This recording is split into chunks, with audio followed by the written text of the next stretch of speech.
Hi everybody, it's Rob from Glas Data here, and in this video I'm going to pick up where we left off in the first function builder video, and I'm going to take you through the functions and the constants that we support. Okay, so if you remember in the last video, we started by just creating a very basic function, which is 10 times 9 divided by 3.2.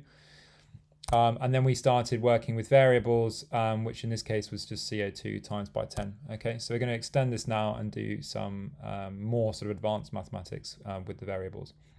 So if I hit the add column button and go to the function builder like we did before, you'll see that there's a help icon here. So for more information on supported constants and functions. So if I hit that, you'll see we get this kind of help section below, and we've got an overview of the function builder. And we've got variables, so explanation of what variables are. We have this constant section. So this just tells you which mathematical constants we support and that you can now use in your functions, okay? So you can see that we get the imaginary number, we get Euler's number, we've got infinity, pi, tau, a lot of others. So you can literally just type these and use them as constants in any of your functions, okay? And we also have a function area. Now these are mathematical functions, so we're creating our function here, but we also have some kind of default mathematical functions that you can use. If I just tap on this, you can see we've got a whole load of these. There's a lot of these. So we've got, for example, sin, tan, and cos. So these are useful for calculating areas and things like that.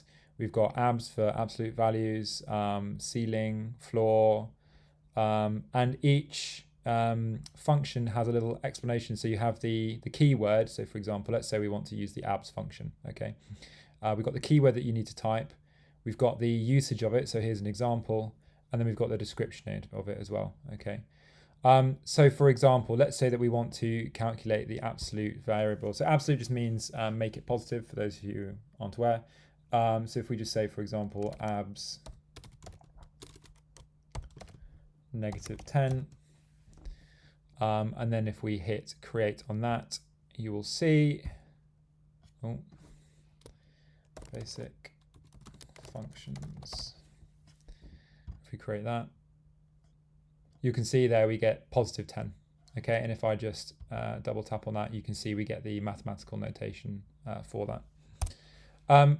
So we can extend this to use variables as well, use with variables as well. So let's say, for example, that I want to, let's do functions part 2.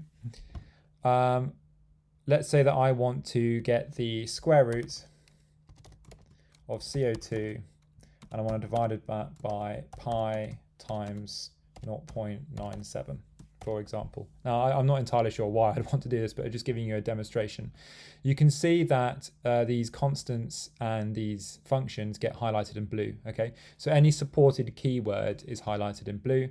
Then obviously we've got the variable here highlighted in gray, and then we've got the numerical value, so a numerical constant that we've typed in highlighted in red. And if I create that now, you can see that we've now got that mathematical function calculated for every row. So that's really all there is to it, but it means that you can really start to extend your mathematical functions and calculate things like area and diameters and things like that.